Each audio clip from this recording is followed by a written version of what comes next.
alone, restless, breakfast table in an otherwise empty room. Young girl, violence, center of her own attention. Don't call me daughter, not fair to. The pictures kept will remind me. Don't call me daughter, not fair to. The pictures kept will remind me. Today we're joined by singer-songwriter Mike Mangione to talk about Pearl Jam. I take my time, flex like wool. I take my time, just let's go. Welcome to Pop Culture Catechism, conversations about music, movies, and the longings of the human heart. Let's get started. I take my time, just let's go. Do you want to be real? Authentic? What does that even mean? Authenticity, when you see it in someone, is so attractive. But what happens when your authenticity and your genuineness is so attractive that it makes you really popular and successful? Now are you selling out? Does popularity somehow diminish your authenticity or the authenticity of the things that you create? Does fame and success somehow diminish the things that we love? And when the world seems crazy and we're all stressed out, how do we find some release and some peace in the midst of a world that sometimes can seem suffocating? And how do I find my way out of these dark places, dark relationships? Is there anywhere in this world that I can really find healing? These are all questions that come to us through the music of Pearl Jam. And so today, me and my new friend, Mike Mangione, singer-songwriter, are going to plumb the depths of some of these songs, these great songs from the 90s grunge era, and talk about what they have to do with our life and our walk of faith and how they can give us some insight. My name is Mike Tenney. I am a Catholic speaker and worship leader from Washington, D.C. I spent over a decade teaching Catholic high school theology and also trying to make it big as a rock star at night. And now I'm blessed to speak to thousands of people and play music for thousands of people each year through various events all over the place and through this show, Pop Culture Catechism. This is Pop Culture Catechism, the gospel according to pop music, movies, and shows, where we dive into the music and the movies and the shows that you're plugged into. So then when we unplug and take out our earbuds and close down our tablets, we can go out in the real world and know God's love and live God's love and love the people in our lives better. So that's our promise for you by the end of this episode, that by the end, you're going to have some tangible ways to know God's love and live God's love in this world better. Plus, you'll probably also have a little bit better appreciation for the music of Pearl Jam. I want to welcome, well, first of all, before I welcome Mike again, I'm going to say thank you especially to our patrons who make this show possible through their patronage at popculturecatechism.com and the AWAKEN Catholic app. And now I'd like to welcome to the show singer-songwriter Mike Mangione. Hey, Mike, how are you? I'm doing good. Welcome, man. Thank you.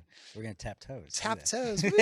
High That's five. a good way to High start. toe. I'll go right. All right, that's good. Yeah. That's good. So, listeners, you can see here that we are not in you've never seen a show here before, although it's the I'm biggest not, audience I've ever had. biggest audience I've ever had. So we had a big event this morning with Christopher West, who was on our U2 episode and runs the Theology of the Body Institute. He had an event last night here in Bowling Green, and then another event here, and you can watch that on Nick De La Torre's The AWAKEN Catholic show. We'll put that in the show notes. And you travel around with Christopher and do music with him at a number of events, and then you'll also have your own music career where you're doing the singer-songwriter thing, living the dream all over the place. So tell us a little bit about what you do. I like to say that Christopher talks at my shows. Yeah, he does.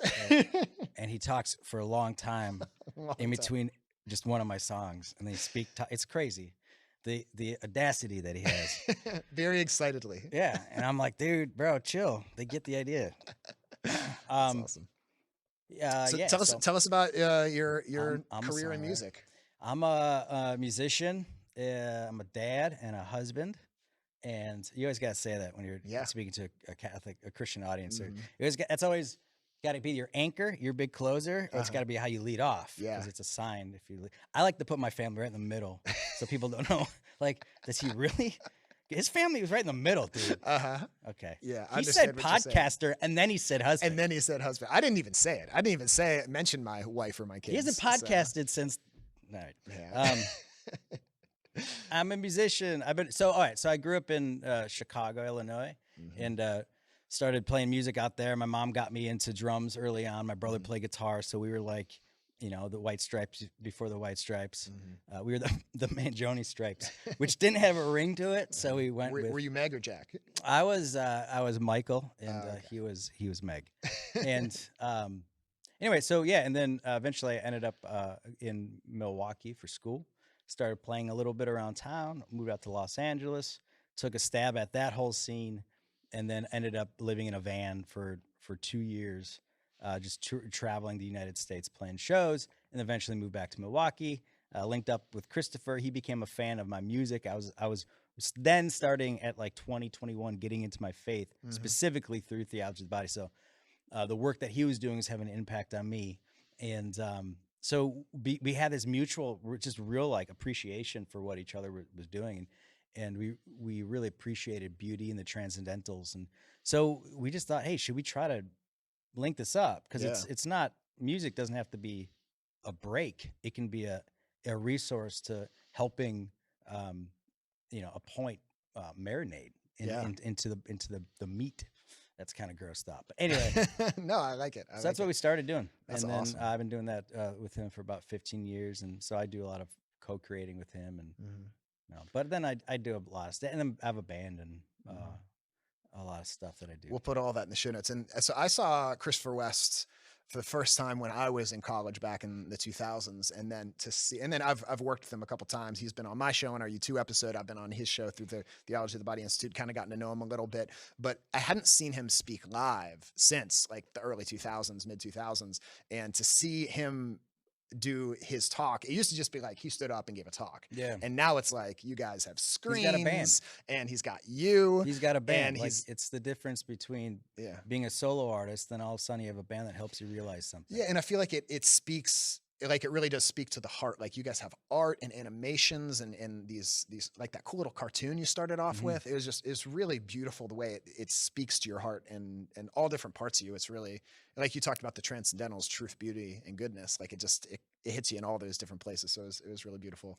It's it's something that I think we've kind of lost, is that the importance of, why wouldn't you go with beautiful color and texture and when there are so many others, when there are other senses involved, it's the Catholic way is to incorporate them. Exactly. Don't get rid of candles and incense. Use the candles and incense. Use the kneelers. Get your body involved, because all of that stuff makes the whole. Otherwise, we're just trying to go through a straw sometimes. Yeah, and I think sometimes people will criticize the media, and when I say the media, I mean like the thing that you use to communicate. So they'll say, "Oh, that music." That like gets in the way, it's a performance. So they'll say, oh, that icon or that picture of Jesus, like, oh, you should just worship God. Like sometimes people kind of, I think it's kind of maybe a little snooty say like, oh, you don't really need that to experience God. But it's like God made us with a body and senses to experience him in all these different ways, this taste and the sights. You don't need forks to eat food, but it certainly helps. Yeah. I mean, you know what I'm saying? Amen, brother. And so if you're unfamiliar with the idea of the theology of the body, I recommend my episode with Christopher West, talking about U2, or the AWAKEN Catholic episode that we just, AWAKEN Catholic show with Nick that he did with Christopher this morning. But basically it's the idea that God made our bodies good and not to be repressed, but also not to be exploited and used, but to be. Yeah, the physical means something. Yeah, the physical means something, and to use them the way God intended. So yeah. That's a whole different thing. Yeah, a whole different thing. Ooh. Let's talk about Pearl Jam. Wisconsin. So I've been meaning to have you on the show for a while, and we realized we were both going to be here at the same time. We figured, why not do it in the AWAKEN studio? And you said you wanted to talk about Pearl Jam. If you don't know who Pearl Jam is, they were founded in 1990, and they're one of the biggest rock bands of all time. And along with Nirvana, they really kickstarted the grunge age of the 90s, which was a huge cultural turning point because the 80s had kind of been hair bands all over the place. And Nirvana and Pearl Jam took us back to this place where rock and roll is not just about, girls and guitar solos and fancy hair and makeup and kind of, there was a lot of show and not a lot of substance, I think a lot of people would say in 80s rock and roll. And they really took it back to like, no, we're here about the poetry, we're here about the art, you know, Bob Dylan, not Kiss, you know, and that was, now they've sold 85 million records. They've had a couple Grammys, 15 Grammy nominations. They've been inducted into the Rock and Roll Hall of Fame. Their lead singer, Eddie Vedder, is generally considered one of the best songwriters ever. He's done film scores and all sorts of things now. So what do you love about Pearl Jam? Tell me about your story with Pearl Jam. My story with Pearl Jam. So what's neat about Pearl Jam for me is that I was with them from the very beginning. So growing up the youngest in my family, a lot was handed to me. You know, Prince, I loved Prince. I loved U2. I loved Guns N' Roses. Yes. I loved Dylan. I loved Marley, you know, but all of that stuff was given to me by my brothers. Pearl Jam, you know, let's see, I'm 43. So in 1990, you know, when that was coming out, I was junior high, high school, and so I latched on quick. And I think the thing for me was I always used music it was a very important thing for me at a very early age. I had few bands that were just more ear candy or bubblegum to me. All bands that I invested my time into were bands that took me places that I had a hard time describing. And so I would latch onto these bands as a way to help me out of my little space into a bigger conversation that felt like home to me. Yeah. And was like leading me to understand where the home, who am I, what am I, where am I going, all happened in that conversation. And so Pearl Jam did that for you? Well, bands at the time there were other bands that were doing that, but the production didn't match the sincerity and the anguish of the questions. Interesting. I thought that the production was just a lot more light, a lot more produced, compressed, glossy. The delivery was more of a delivery in a delivery in how people would perform is more of a perfectionist way rather than something that comes from, you know, everything was glossed over, everything was synth, you know, everything had like technology was involved, and what does technology do? It makes things more perfect. Yeah. All right. So like drum machines that keep the tempo perfectly, synths that are perfectly in tune. Yeah. And I think today we'd probably say like auto tune, where all the vocals are perfectly tuned and all the harmonies are computer generated. But it was a search of a whole that I felt like the music in that time period that matches these characteristics. Because they were searching for the specific whole, they were losing sight of the source. And therefore, the intention of the songs, when they were speaking of subject matters that were a little bit darker, didn't sell it for me. Yeah. It was like as Shia LaBeouf said, some Christians are like car salesmen. It had that like sincerity of a car salesman. Yeah. So when Pearl Jam came out and Nirvana, that really Pearl Jam kicked the door open. Nirvana took it deep into the room, I feel. And it was all of a sudden the intention of the narrative matched the performance. And it was believable. Yeah. And I was like, you know, when I was angry, was I gonna like put on like, you know what I'm gonna do? I'm gonna walk outside, I'm gonna blast girls, girls, girls. My mind like no. Like all of a sudden you got a band that's like just kicks the door open. Yeah. Like, all right. Here we go. And I feel like just Eddie Vedder's face, like their first music video, Jeremy, if you watch it, like just the emotion on his face, it's like you believe he's a little bit crazy. Yeah, it's sincere, authentic for sure. How's it go? Right, this Jeremy? Yeah. Gotta hit this one.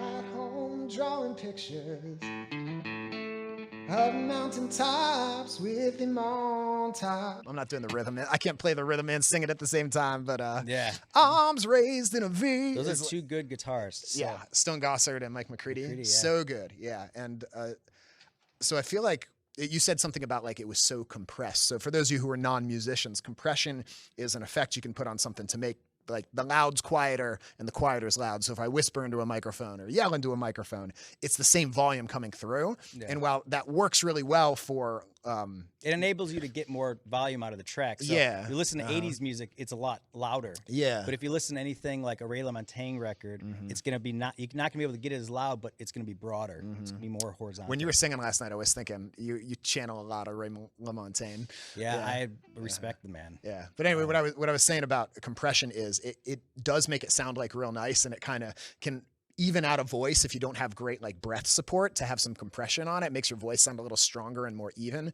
but it does make it a little less natural. And when you hear a band live or they record the track with less compression on it, when they yell, it gets louder, you know, and when they whisper, it gets quiet, and you can hear Eddie Vedder's voice in the music. Like it has a little bit less compression. Like there's times when he's, you know, like that, or he's quiet and you just kind of talking into the mic, and those. An image for it is like a paintbrush. You get a brand new paintbrush, the paint goes on completely flat and full. But over time, the paintbrush clumps and the streaks become less and less. They become more clumped. That clump is like your characteristics of your voice, you know? And I feel like compression sometimes can just whitewash those characteristics. Yeah. And for all of you that really care about this conversation, well, I just feel went like a little further for you. Well, I want to decode it for the non-musicians. I don't. Well, because you're about. I'm sorry. You're right about that kind of authenticity and that sincerity, that kind of anti-rock star mentality. There's a famous live video of Pearl Jam playing, and normally at a rock show, all the lights in the audience are off and then all the lights are on the stage. But when you're recording something for like a live concert, they tend to leave the lights in the house on the audience on, so then they can film people's reactions and they can film people yelling and singing. But he comes on stage, he's like, "What the F is this? Turn these effing lights off. This is a rock show," you know? And after the Jeremy video, they didn't do a music video for 5 years because they thought that's like, it's like making a movie of a book. You take away the listener's ability to create the image in their mind, and so they didn't want to do photo shoots. They really had this kind of anti-rock star mentality that lent to that authenticity. Yeah. Well, and I get it. Like one kind of fun note: when I went to Marquette, where I went to university. Oh, nice. That's where Even Flow, I think, was filmed at that theater there. Oh, cool. And so every time I'd walk by, I'd always be like, "Oh man," you know, I used to like touch the door handle. You know. Anyway, but to your point, to that point about turning the lights off, and to who Eddie Vedder is, you know, because for him, I think like other artists, like you know, Alex Ebert or like Tom Waits or these guys that really enter into their performances, or like Ryan Adams, like. If they can't sincerely go into it, they don't want to have any part of it. Yeah. Because it's not for them. It's not about licking the stamps and just mailing it in. It's about going to that place to show you a real picture of something they saw. Yeah. You know, they care about the picture. And if the frame's not right, you know, if the frames are right, it doesn't matter what the picture is. It's not going to be good. Right.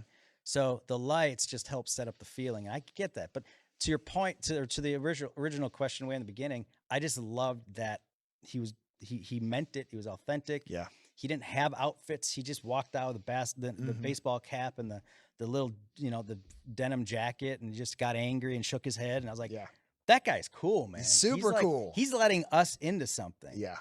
Whereas he wasn't doing the, you know, David Lee Roth, like hopping that Roth hop. Yeah, he doesn't. He's not like striking a pose so like the photographer can get a good shot of him. But like if you watch especially those early like 23-year-old Eddie Vedder, 25-year-old Eddie Vedder, like he's electric, and you can just feel like the rage coming off him. Yeah, he was angry. Yeah, and I've also heard that they take incredible care with their set lists, so that like when they're playing in Chicago, Eddie Vedder the night before will look through all the other times they've played in Chicago and look through their set list and be like, what songs have we never played in Chicago? Yeah. And then they make sure they play those songs so that their fans who come to all their shows when they're in their city, they get a different show every time. They take such care for their fans. Yeah. They had a time period where they were brushing shoulders with the Dead, and they realized around that period that you mean the Grateful Dead? Yeah, the Grateful Dead.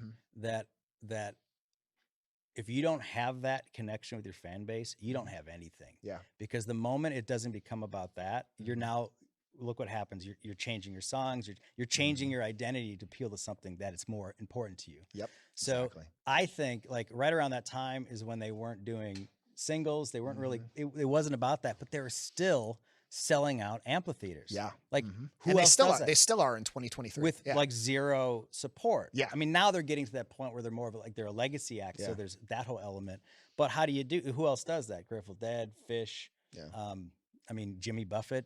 You know, like to some extent, Dave Matthews now. Absolutely, I think is Dave still there. Matthews. You know, so that means something because it's all fan oriented. So the songs about you were talking about the singles on like their third album. Their single was Corduroy, which is the waiting drove me mad.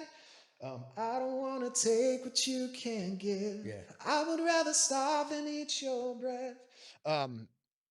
They buried that song like fifth on the record, you know, and back in the time of CDs, sorry for you, Gen Z people, we have to decode, you know, it was important where on the record your single fell. It's called sequencing. Yeah. And sequencing. Want to be first, second, or means third. Something. Yeah. Because you're assuming that the listeners are listening from start to finish. So you're laying out the experience. Yeah. So and also if they don't like the first few songs, they're probably not going to listen to the rest of the album. So you kind of got to front load your singles at the front of the album. And they intentionally put Corduroy and their other songs that they thought were going to be their singles like sixth on the album because they're like, we're not doing the rock star thing. We're going to do the opposite of that. We want you to listen to our deep cuts before you get to the singles, you know? You know what though? Like, not to turn it on me, but there was a record that I did where, well, I can't remember which record it was. Anyway, it doesn't matter. But like where the discussion came up, like which one do we lead off with? And everybody was kind of leaning in, and I had my favorite song. And I said, no, you know what? Forget that. I'm doing this song because if they don't like this song, I don't want them to listen. Because it's just like, this is the coolest song in my opinion. So I can see that. Yeah, like, you know, it's not about the glimmer. Well, and so Corduroy. Although those hits do help them do what I mean. Yeah, it does help. It buys their house. Yeah. Yes. Yeah. Let's not. If I could plop out some hits, I would. I heard the John Popper from Blues Traveler one time. I heard somebody ask me, "Did you ever get tired of playing like Run Around or Hook?" And he's like, "That song bought me a house. I will play it every night." He's exactly right. Yeah. So the song Corduroy, it's named after one of his like sweater or something Eddie Vedder had. He had like this corduroy sweater, a corduroy shirt. If he had a corduroy sweater, I don't know what it was. See it, yeah, it was like a blazer or a horrible. jacket. I think it was a jacket. I think it was a corduroy jacket. Probably. And he saw, and he got it like a thrift store. And then he saw it was in a store, one that was like modeled after his, and it was selling for like $80-$90. And it just made him so mad that he's become like this rock star and is like, this is not what it's about. And so he wrote this whole song about corduroy. And I think this will help us get into some of the gospel themes of why is it that our culture like is always chasing authenticity as cool. It's always chasing cool. And it's always trying to like sell you something, like sell you authenticity. And I guess just as an artist, I wanted to ask you, like, how do you play that balance of like, I want to be true to myself and I want to authentically like be myself, but also like I have to kind of play to a crowd, you know, because the crowd pays the bills. Like, how do I be authentic in that way? And I think all of us struggle with that, whether we're musicians or not. But I don't know. Do you have any thoughts on that? How do you keep it real, Mike? How do I keep it real? Well, I don't sacrifice the authenticity, even if the crowd. I mean, if you listen to any of my music, I'm not too concerned about the crowd, like the crowd that's not into what I'm trying to do. I wish there was more, but I think. What's more important to me is why I'm doing music, and it's because I'm trying to have a communication with something bigger than myself. And in order to do that, you need to, if you're going to go into communion, you need to be naked. And in order to be naked, you need to be authentic. In order to, say that again, in order to have communion, you need to be naked. Yeah, if you're going to go into communion, wow. You need to be naked. All right, you so can't, you're doing you can't commune. You can't. This is theology of the Bible. I mean, you can't. creating a common union between two things. So, let's unpack that for people. All right. Because you're not walking onto stage actually naked, right? You're wearing clothes. You're nicely dressed. You got like if your I'm shoots. with the Chili Peppers, I might be mostly naked. Assuming you're not the Red Hot Chili Peppers in your underwear. Or so socks. what does it mean for you to go on stage, quote unquote, naked? What it means for me to go on stage naked means that the place in which I wrote this song, the reason in which I wrote the song, what I was trying to communicate in the song is just right fresh there in me so that I can present it to you in a way that gets me out of the way. Mm. The intention for me is to bring you into a conversation that I'm trying to have with God. And if I'm doing my job right, it has nothing to do with me. It has everything to do with where you're now looking. Mm-hmm. If I make the work that I do about the materials, Mm-hmm. it starts and stops with the material, then I am an idol. Mm-hmm. I am nothing beyond the parts that I am. Mm-hmm. But if I use the ability that I have and the skill set that I have to create something that points you to something bigger, then I'm an icon. Yeah. And so authenticity comes out of the sincere desire to want to use your gifts to enter into to reveal something bigger than the parts. And so how do you do that? How do you do that is to always be aware that that is what you're trying to do. Yeah. And there's little things you can do, but for me, mainly it's I see performance as prayer. Because it doesn't mean 100% of the time it's perfect, but it does mean that 100% of the time I'm trying. Yeah. Even when it's not perfect. So I think like that for anyways, but Pearl Jam has always for me kind of been one of those bands that I feel like was authentically trying to bring you into that conversation. Yeah. And so anything that made it about anything else, corduroy jackets, Ticketmaster, yep, remove it. Yeah. So I mean that's pretty biblical. Yeah. Well, and I think there's a way in which we could see that, and probably Eddie Vedder would say it's a kind of prayer, kind of in a non-explicitly Christian sense, but he's trying to commune with something higher. It's as authentic though. Yeah, just as authentic. That's the thing. It's like you have to honor that. And I think that's why, I had the experience when I was getting into my faith where people were kind of the whole conversation of, well, when I threw away all my old music and I had this new, it's like, throw away your old music. Like my faith explained my old music. Yes, me too. Why would I throw that away? Yeah. I finally understand it. And it's like the artist doesn't have to know if the artist is authentically going into a conversation with something bigger than themselves. Doesn't matter what their formation is. It's going to be universal because that's what we're here to do. Yeah, and I think I could see like maybe if you were into music that had a lot of like raunchy lyrics, it was all about drugs, and that was something you struggled with, and it kind of drew you back into that. Like I could see saying like, all right, I got to stop listening to. But what's the intention of the artist? Yeah. Well, yeah, exactly. But it's like if if I'm living a lustful lifestyle or doing a lot of drugs or drinking a lot or a partying lifestyle, maybe I got to stop listening to Cardi B for a little bit, and listening to all that Christian music can really help me. But my experience, so I've known people like that, but my experience is much more like you, where I was a fan of, Green Day and Pearl Jam and a lot of these bands that maybe if you looked at them, they're not living a real Christian life or have a real Christian message. But once I got to know Jesus, and now it's like, oh, that's what Eddie Vedder's singing about. He might not know it, but that's the cry of his heart. Life is messy, you know? Like these people, you're going back to the difference between the artist and it's the intention of the artist. Yeah. It's like, what's the difference between the Sistine Chapel and pornography? What's the intention of the artist? Yeah. Where are they trying to bring you? Right. So like, you can have artists like Dylan, artists like Van Morrison. These are artists that are really trying to tap into something bigger. Yeah. And so, it doesn't matter. Like, gosh, hearing some of the things that Catholics say when you give somebody who's not Catholic praise, like the fact that, you can still have good intentions and connect and can commune with the Lord despite your vocabulary. Yeah. I think of artists like gangster rap, we would generally say, talking about violence and killing people, that's not good Christian music. But even there, like when there's an artist like Tupac, who like there's something he's searching for that's deeper. Or a modern hip hop artist who I'm really into, Toby Wigwe, is like, he talks about guns in a lot of his songs, but there's also like a deep spirituality.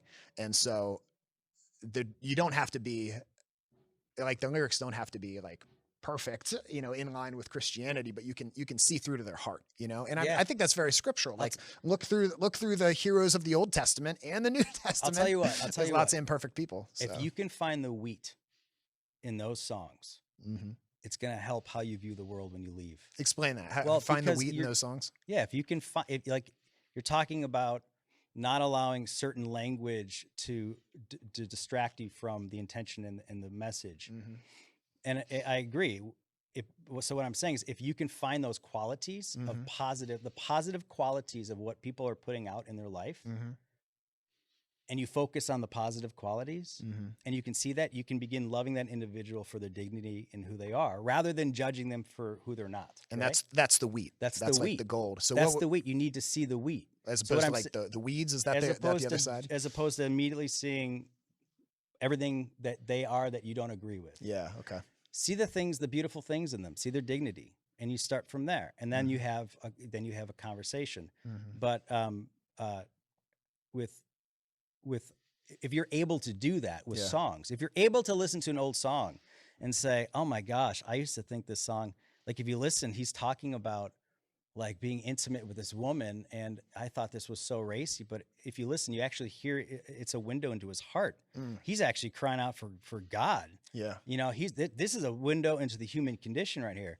It's revealing something about our Creator, because that intention of the artist was sincere.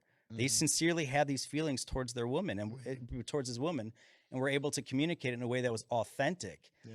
But we can actually see, what your source is. You know what I'm saying? Like, if you can see that in the songs, then when you leave wherever you're listening to music and you can see the world that way, I'd say you're a better person. Well, and I think if you can see yourself that way, and if you can see other people that way, if I can find the wheat in other people's interactions with me, and say, oh, well, they were really rude to me, or they were really self-serving, but it's like, what is their intention? What are they really trying to go for? It can help me love my brothers and sisters better if I can have those same glasses or goggles to be able to see the wheat within what they're doing. Right. I want to go back to what you were saying about being naked is a necessary requirement for achieving communion, for having real intimacy, because I think you were talking about it as an artist, but I think that applies to lots of areas of our life. Is how often have I tried to get somebody to like me?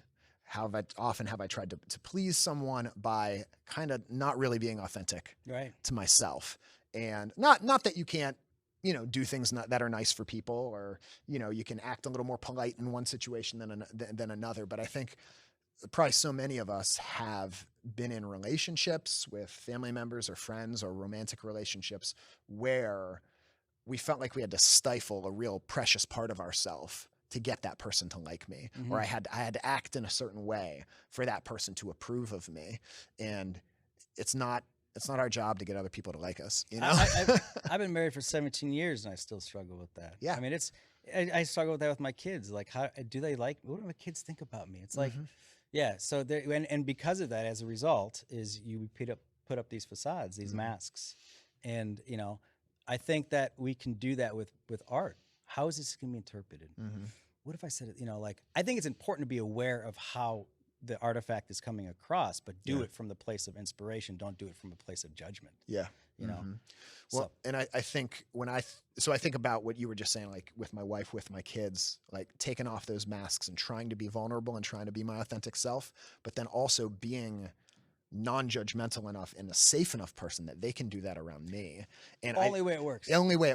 Yeah, and I think that's what Eddie Vedder and Pearl Jam do through their music, is they're taking down their mask and being authentic. And then that's why you and I resonate with it when we hear the waiting drove me mad. Like, we associate with that, Yeah. Well, and then so in TOB, it's all about the receptivity, the giving of a gift and receiving a gift. Theology of the body. Yeah, the theology of the body.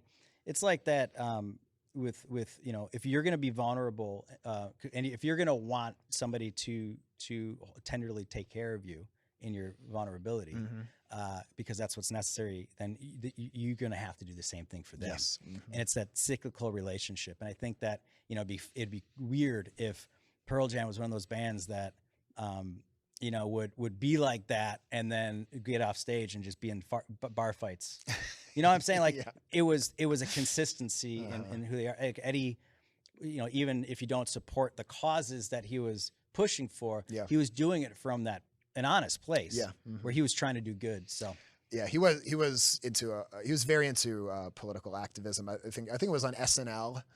He, in the middle of one of their songs, they were playing on Saturday Night Live, and he took out a black Sharpie during one of the guitar solos and wrote pro-choice across his arm. Oh, was it VH1 Storytellers? Yeah. I always had a dream that back when I was playing in the Understudies, my old band, that one day we'd get to play VH1 Storytellers, and I would take out a marker and write pro-life on my arm. Yeah, VH1 probably wouldn't show that, but I don't know. That was a dream of mine. Yeah. So one last thing I want to talk about I would put pro musician. Pro musician? Yeah, I point to myself because I'm on that show. I made it. Here I am. Talking about authenticity, I think it can become an idol too. Becoming authentic can be an idol. Trying too hard to be authentic. Like it's like why we make fun of hipsters, when they're like, oh, I see. You. But I don't think they understand authenticity. I don't think they do either.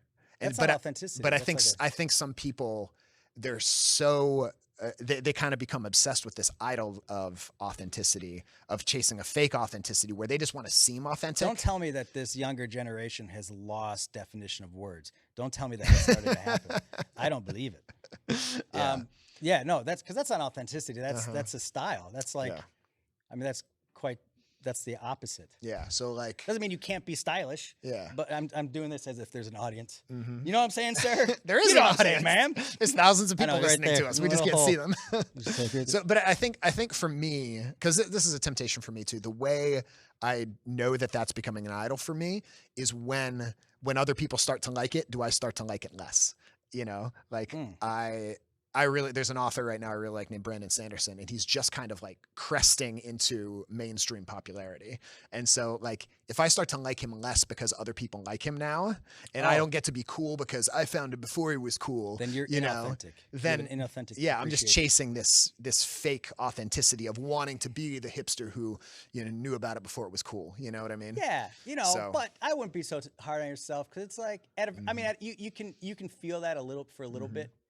Because I think there is something that we have that's like, man, that's kind of cool that I found this. Yeah, it is. It is cool, but don't you know artists like that who are just like, man, I just gotta. I'm the real authentic artist because I'm not making any money.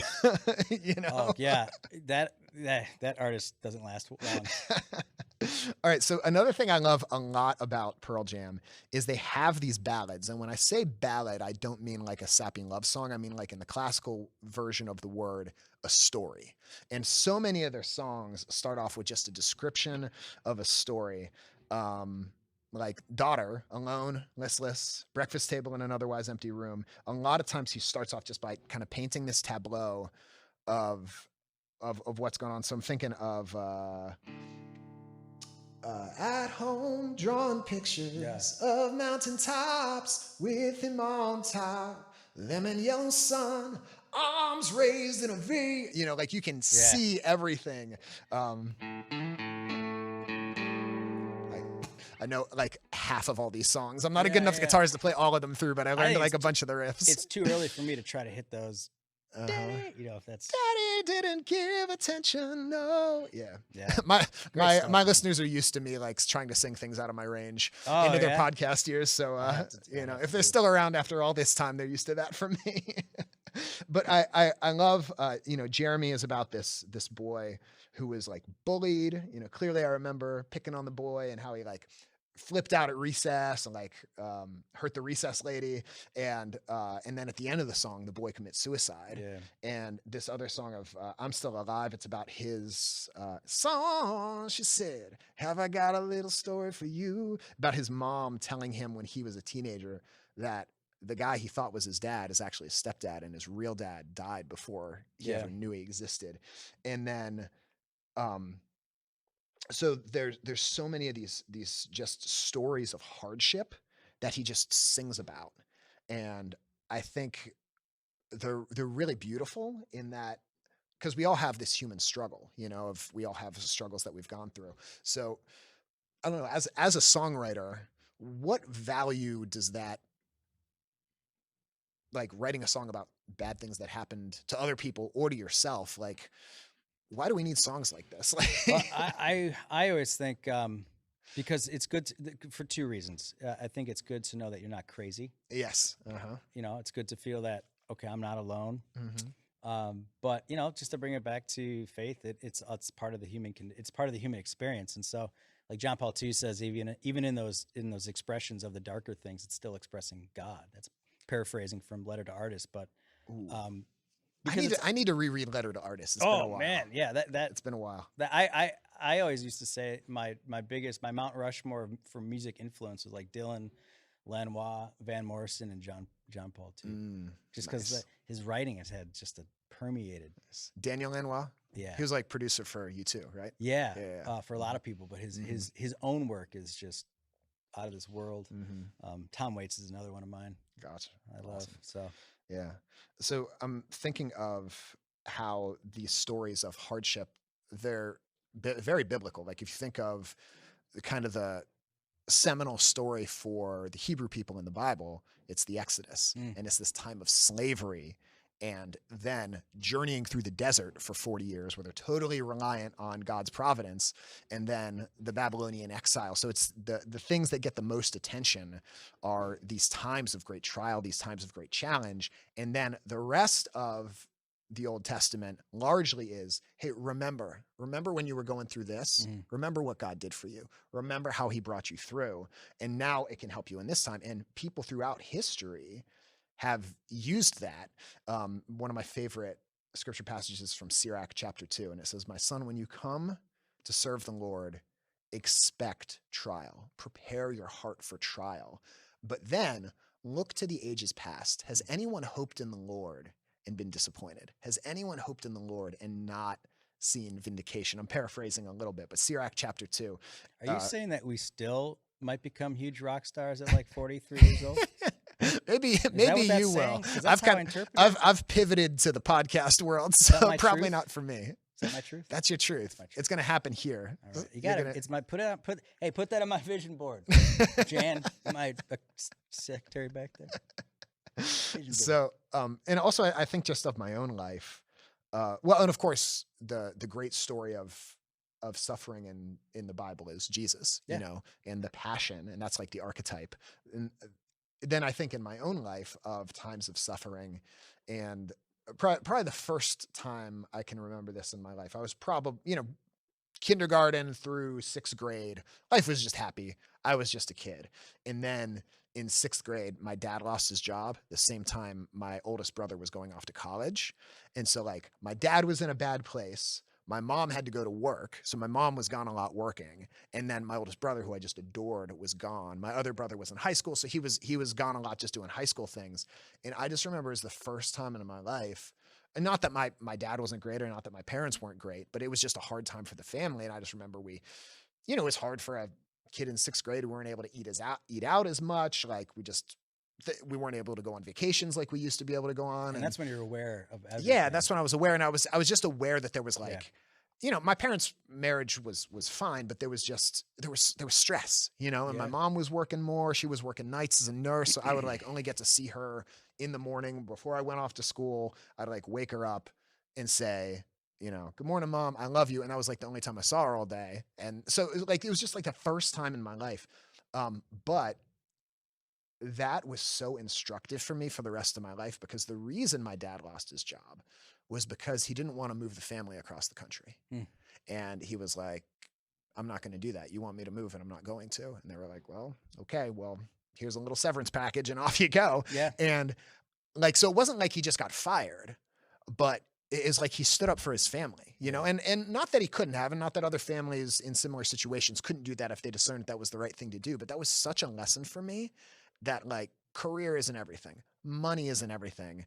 Even avoiding hardship isn't everything. it was worth it for us to go through this hard time and us not to have as much money and not to get to go on those vacations and to like not get to move into a bigger house. We were still all of us in this little townhouse, and my mom to have to work. Like that was better because it kept the family together. It kept us by our friends. Like it kept us by my brother who was going to college nearby. Like, and that's been so instructive for me in my life that it's not all about your career. It's not all about. How did your dad know to do that? Whew, I don't know. Dad, maybe we need to have a conversation about that. Ask him for real. Yeah. Yeah. My dad's not here anymore. And there's a lot of questions like that. I kind of, you know, but you know, it's like, could you imagine if they spent all the time putting ingredients together, put everything together to build this, you know, forge a sword, and then the moment it was tested, it broke. Ugh. Like if you don't, you need to test the material in order to perfect it. And not that it ever will be perfect, but it needs to be strengthened. And say that again.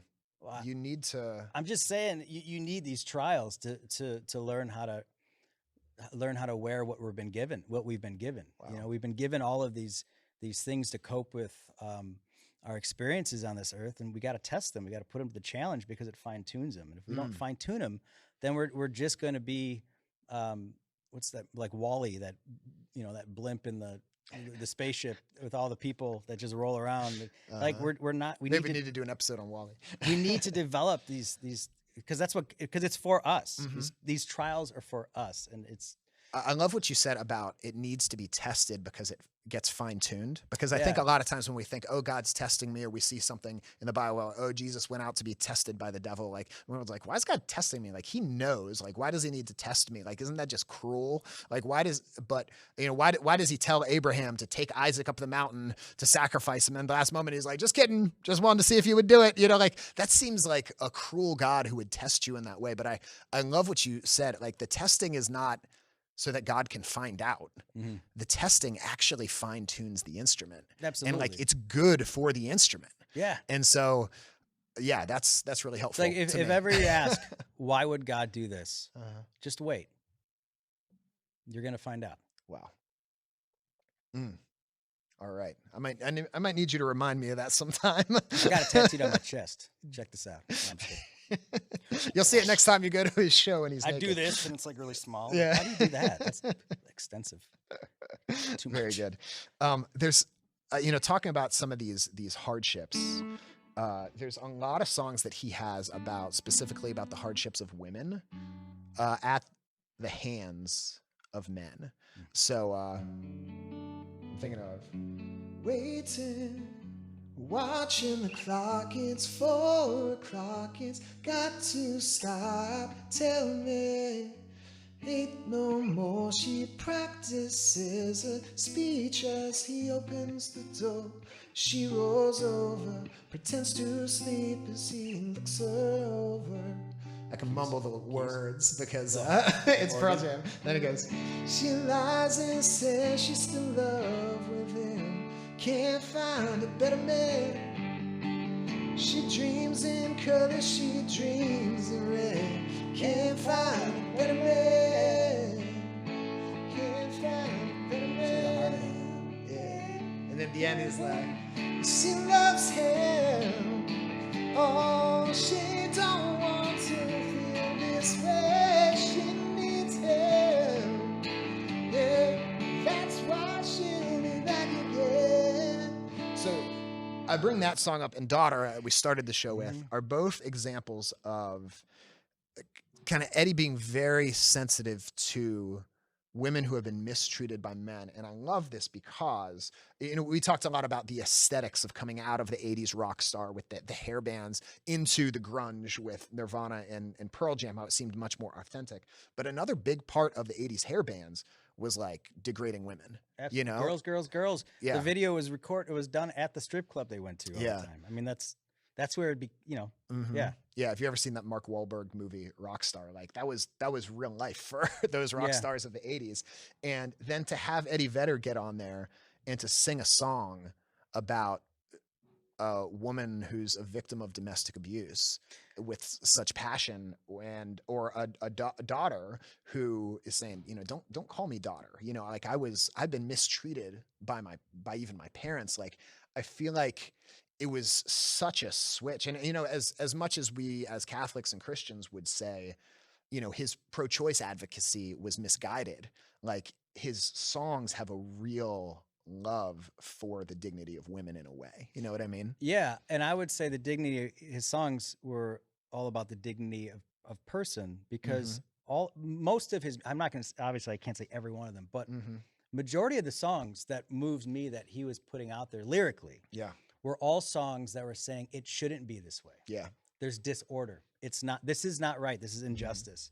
Alone or Alive, Jeremy, name a Dissident, like all of these songs are just reflecting on this is not right. Let's raise the flag on it.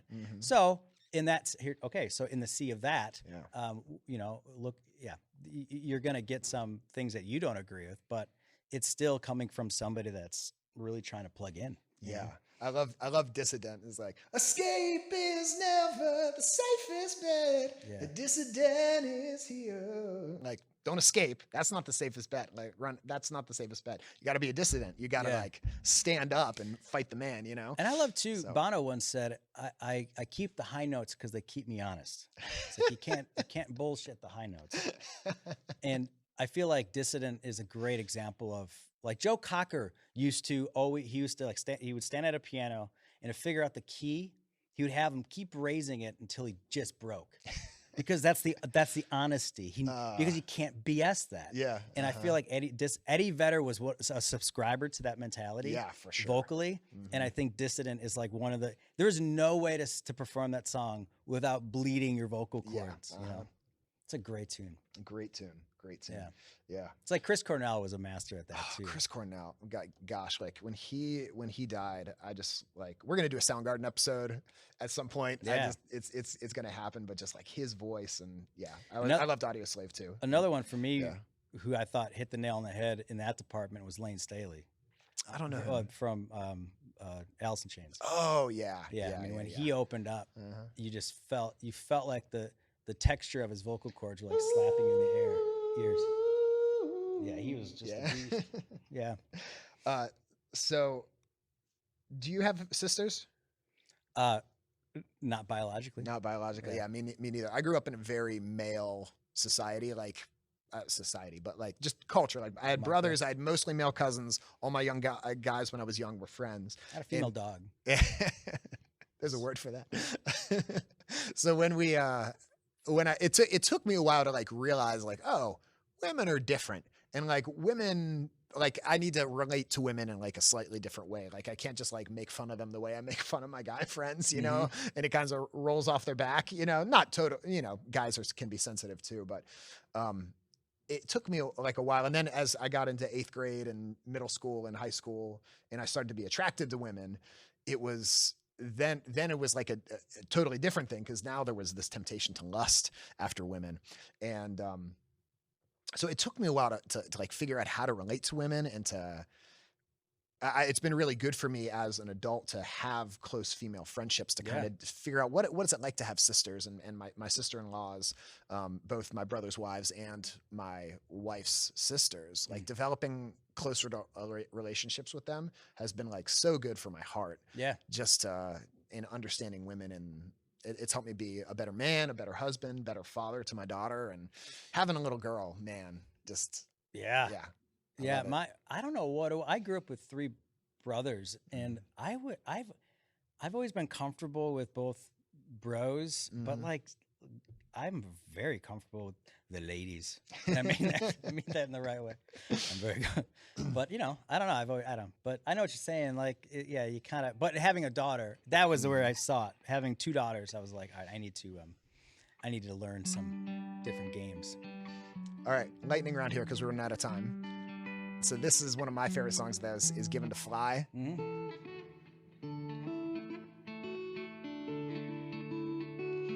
have tuned in, but he tuned out a bad time, and nothing could save him now. Again, I'm not that good at playing these songs yet. And then, so this is a song all about surfing. And sometimes I've seen a strange spot in the sky, human being that was given to fly.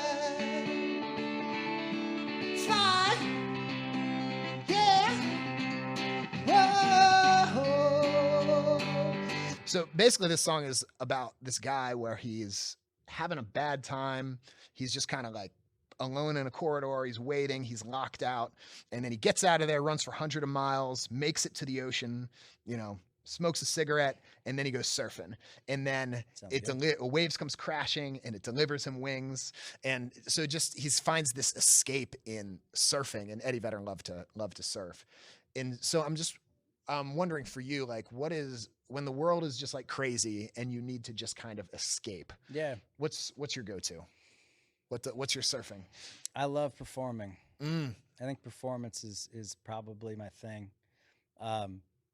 But outside of that, you know, I hate exercising, but I love using myself. Yeah. You know, I do some martial arts now, and nice. And I exercise despite hating it, and the feeling of just entering into that afterwards, being depleted, really gives me kind of a euphoric feeling. Yeah, being depleted. Well, and it's I think that's very theology of the body. Yeah. That like our bodies, like a lot of times when we feel something in our souls, like it's our bodies can help us to release that. Like for me, I love working out. I work out every day, whether or not I need to, pretty much, just because it just like it sets me in the right place, you know. And yeah, like a few years ago, I had to stop running. I used to love running. I do half marathons and all sorts of things. And why not full marathons? Too long. I didn't love it that much. It's just like it eats your weekend. It just eats your Saturdays for like months at a time. So running running.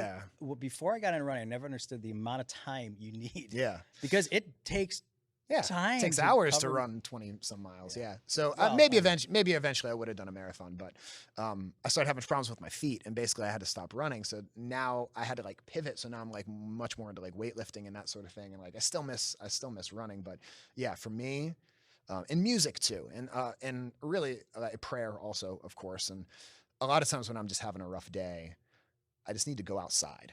I just need to go stand outside, whether it's raining, whether it's cold, whether it's super hot. I just need to get outside and like feel God's creation and breathe for a few seconds, pray for a minute. And that does so much good for me. And if I work out and like take a shower, like just something, like so often that can set me. And again, with the spirit of prayer, like that just kind of sets me right, you know? This is completely random. A thought I just had, but I'm going to say it. Are you a John Prine fan at all? I know some of this stuff. I'm not a huge fan. Yeah. He was a postman. Yeah. Before his music took off. So he was later in the years, and I just realized like his music sounds like the type of guy. His music sound like songs you could sing to yourself when you're delivering mail. There is a connection to that. So I think there's a connection to our What are his famous songs?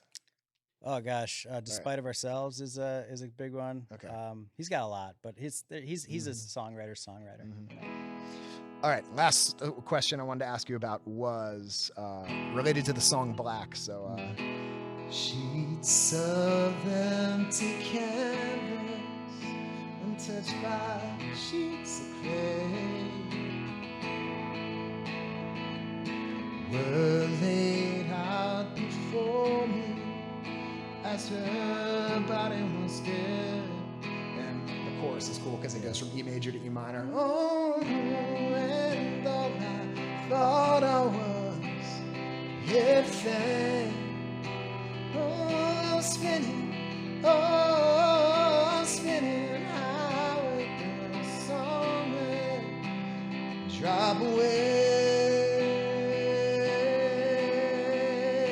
Now my bitter hands stretched on broken glass. So what was everything?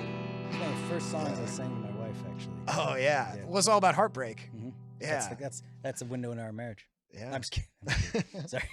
So my favorite line is the I know someday you'll have a beautiful life. I know you'll be a star in somebody else's sky. Why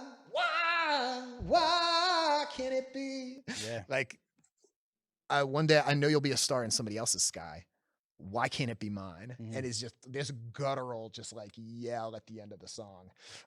It's like peak Eddie Vedder. I feel like And so have you ever had your heart broken?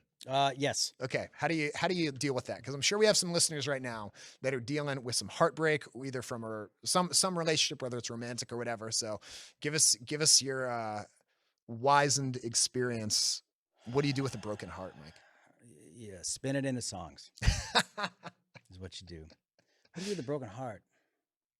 Listen to it. I would listen to it and tend to it, and give it what it needs. What does a broken heart need? It depends on the person. I would think. Yeah.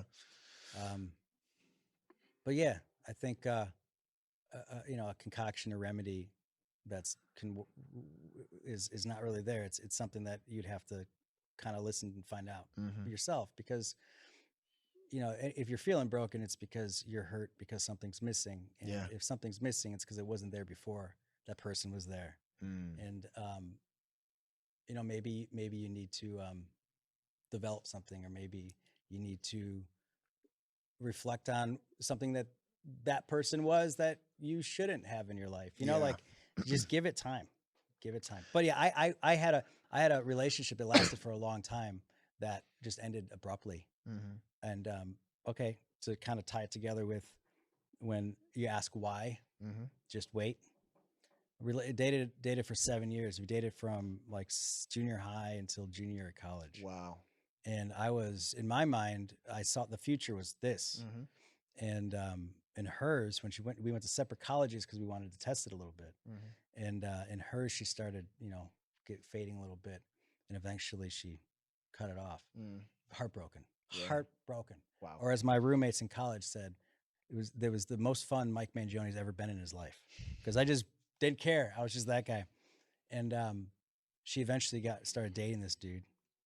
And that's why you picked up martial arts. Yeah, that's right. But then 2 months later, I found this girl. She was lost in a bush, and I met this girl, and we started dating. And all of a sudden, I started seeing things in her that were filling places in myself that weren't there before, particularly my faith. Yeah, wow. And my ex-girlfriend eventually got married to that guy, same guy. I got married to that girl. We've been married 17 years. So, just wait. Yeah. There's a whole, hindsight's 2020. Providence is proven through the past, right? Providence is proven through the past. I like that. Yeah. Get that tattooed. Tweet that. Can I put a copyright on that? Hashtag Providence. You better do it quick. Copyright might be done. So, and that's straight out of the song. I know someday you'll have a beautiful life. I know you'll be a star in somebody else's sky. So I think a few things that you said really resonate with me. As you kind of said jokingly, write songs about your broken heart, but find some way to articulate it. Because by articulating things, we know God made us beings of language for a reason. And this is why I was a teacher, and teachers, they make you write papers, not just because they want to grade them all. Definitely we don't, but the act of writing actually organizes your brain. It actually helps you understand things, to write about it and to speak about it. And that's true for our hearts, understanding the relationship. That's why so much of therapy is talking honestly, because it helps you when you put words to stuff. It helps you make sense of it. It actually helps you kind of digest all these feelings you have. And so maybe you're not a songwriter. You could write poetry. You could paint. You could journal. And all of that can be prayer. Go to the chapel. Go to sing some worship songs, go out in the woods and just express what's on your heart. You need to grieve that. But I also loved what you said. You got to listen to it, right? Yeah. There's a speaking and a listening. And what are you describing? You're describing prayer, right? Yeah. There's a speaking and there's a listening. And a lot of times we can focus so much on one that we don't do the other. Can I one more thing? Go ahead. Don't do it on your device. Ooh, why not? I just think that, I have a really cool prayer app, Mike. No, that's, I use the AWAKEN prayer app, by the way. Nice. I told Nick that. I love it. Great. But make sure you're also, make sure you're also spending that time where the page is blank. Oh, right. So you can see just if it, just kind of you want the color to when it starts changing, you want to notice. Yeah. And encourage it, because that's when you start seeing things. And I personally get distracted if I'm always on my phone. Yeah, me too. Yeah. I think that's so important.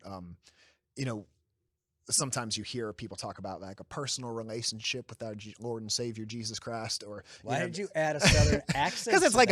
like a Baptist sort of thing to do, you know, I was with you. to talk about, but it can sound kind of like this new age hippy dippy thing. Oh, you speak to Jesus as your friend. Jesus is a friend of mine, you know. But really, if you look at the saints, That like Sunseed, the band Sunseed. Yes, the band. Jesus is a friend of mine. Jesus is my friend.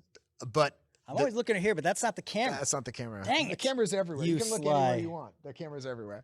Everywhere you look, it's mics and cameras. Mics and cameras. What I was going to say, Mike, what was I going to say? I was going to say that. What was I going to say? Jesus is a friend of mine. Jesus is a friend of mine. Yes, thank you. that method of speaking to Jesus as one friend speaks to another, St. Ignatius, St. Teresa of Avila, who your daughter and my daughter are named after. Right. Like, these are juggernauts of mysticism. This is how they related to God, you know, and speaking to God one-on-one as a friend. And it's in the Gospels too. You know, what does Jesus teach us in the Lord's Prayer? He says, this is how you are to pray. It starts off by praising God, and then you lay your heart before God under his will, you know, thy will be done. But then you lay your needs before him and say, Lord, give us this day our daily bread. And then forgiveness of sins. I often say it's praise, petition, contrition. It's just speaking to God as you would a friend. Like, thank you, God. I love you. You know, what do you do when you see a friend you haven't seen in a while? Oh, it's so good to see you. I love you, you know? And then you ask them questions like, how have you been? You know, and then... sorry I haven't called. Yeah, sorry I haven't called. Yeah. And you're done.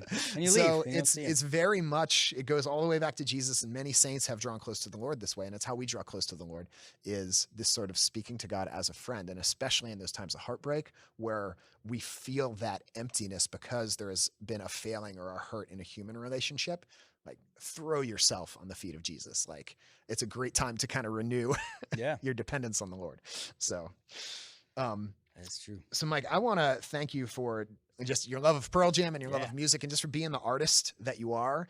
I want to, I told my listeners that at the beginning, we would leave them with some gospel takeaways, some ways that they can live the gospel today. From anything in our conversation, what's your takeaway from this conversation? What's my takeaway from this conversation? And I can go first if you want. Well, I mean, I always like to shoot right for what hits me, and the first thing that I'm taking away is that I've just stopped. I really need to go back to my old collection, because as we're talking about this, we're just opening up these old rooms that I used to just live in, and I'm really desiring to go back to them. So, and that's a fruitful spiritual exercise. Oh, absolutely. Yeah. Oh my gosh, yeah, because that's going to reveal. Okay, on the back of the whole prayer conversation we just had, I'm going to do that with the ears of listening to what God wants to show me about myself through that music and how I interpret it now. Yeah. Like, I know that I'm going to go back to it, and the last time I heard it was probably 20 years ago or 15 years ago, whatever, and God's going to remind me of how I felt and what I fed from it, like what I took from it, and reveal things about me now so that I can see the contrast and difference. And that's where growth happens. So that's what I'm going to do. All right. That's my take. That's great. Listeners, so if there is a band or an artist for you that was like the first artist the first music that really set your heart on fire, the first music that really set your heart on fire, you know, take that to prayer, find the wheat in it, and see what it tells you about yourself then and now. I think for me, just that idea of authenticity and communion requires us to be naked, and it's not my job to make other people like me. It's my job to be myself and reveal myself, and hopefully that creates a safe place for other people to be their authentic selves, by the grace of God. So, Mike, if people want to find out more about you, where should they go? My house. All right, we'll put his address in the show notes. My house, but if you don't have gas money, I would find me online. I have a website that is MikeMangione.com. We'll put that in the show notes as well. I'm on Instagram, pretty good at Instagram, Mangione Music. Twitter, not too good at that, but that's my name, Mike Mangione. All right. I am pretty good at YouTubes. Nice. Yeah. Plural. Many of them. I've been posting videos, some great videos there. That's just Mike Mangione. Yeah. Spotify, all the Spotify, blah, blah, blah, blah. All those things that don't pay me any money. I'm there. My name's up. Fantastic. Fantastic. Yeah. And if somebody's never listened to Pearl Jam before, where should they start? I would start with 10. 10. It's the first album. You got to start with 10. It's so good. Yeah. Production's a little bit tags it a little bit, dates it a little bit, but authenticity is there. Yeah, it's really good. Yeah, it's really just good. Beat it to death. And you know my picks because I sang them all. Yeah, so, I love your picks. I often ask my guests if they would close us in prayer. Would you mind closing us in prayer? Yeah. Awesome. And listeners, no, I would mind. well, then I'll do it. But listeners, listeners, wherever you are, let's take a moment to pause and to pray. My Father, Son, Holy Spirit, amen. Lord, we come before you. We put ourselves before you. We give thanks for this gift of time, the gift of being able to spend time with somebody and listen and receive their thoughts and interpret their thoughts and understand them a little bit better and love and respect them by giving back. So thank you for this gift of conversation. We ask that all of us that have watched or listened in our own way at some point today can find a moment to do the same, take a moment to reflect, to listen to not just those around them, but to listen to God and to see God in the things, in the desires in their hearts, in the old things that they used to like, in the growth that they've now experienced, to see God in the conversations that they have. And to see God maybe in those that challenge them, the ones that have maybe more weeds than wheat, than from their perspective. We ask that we're able to see the wheat, we're able to tease the wheat, we're able to water the wheat so that we can see the dignity and see your fingerprint on each individual that we encounter. Place all of this in the womb of Our Lady. Amen. Amen. In the Father, Son, Holy Spirit. Amen. Mike, it's been so good to talk with you. I'm excited for your concert tonight. I forgot about that. Yeah, I think I'm opening for you. Are you? I think I am. Oh, so, nice. Yeah, and so I'm going to play a small set before you. And patrons, if you're a patron of the show, you'll get to see that. So we'll record it and you'll get to see my set. So thank you, listeners. If this episode has touched you, if there's something that set your heart on fire here, I really encourage you to share this with somebody that you think would benefit from this conversation. Maybe they're a Pearl Jam fan, or maybe just something we talked about that you're like, this person needs to hear this message. Send it to them, text it to them, send them a screenshot. Like, that is how this show grows, is by, I ask you to do that every episode. And so many of you have done that. And I've heard from people that's how they found out about it. So thank you so much. I want to tell you about popculturecatechism.com. That's where you can support the show by becoming a patron. There are 6 levels of giving, and that's how everything you see here is possible. It's through the patrons that support the different shows. And I'm so thankful for my patrons who give on a monthly basis according to whatever their budget is or their monthly tithe. And then they also get exclusive content, all the talks I give in my speaking ministry and little extras we do after each episode. All of that is available through the AWAKEN Catholic app, which is getting a huge update and will be, should by the time this episode comes out, you should have the new fangled, sparkly clean app. And that is for everyone. It's not just for patrons. The AWAKEN Catholic app is free, and there's a prayer library, as Mike was talking about. I think your music's on there. There's lots of good, there's a lot of good Christian artists on there as well. There's prayers in Latin and Spanish and English, and also it's a hub for all our shows, and there's a good Catholic Christian community on there as well. And then, of course, if you're a patron, you have access to all the patron exclusive content as well. I want to give a shout out to my patrons, but especially Carl and Melissa Gore, Tom and Emily Camberiotti, Bob and Lisa Tenney, Steve and Maggie Hubbard, Darlene and Jay McCaffrey, and for all of our patrons who support the show, thank you so much. Listeners, we love you. Jesus loves you more. We will see you next time.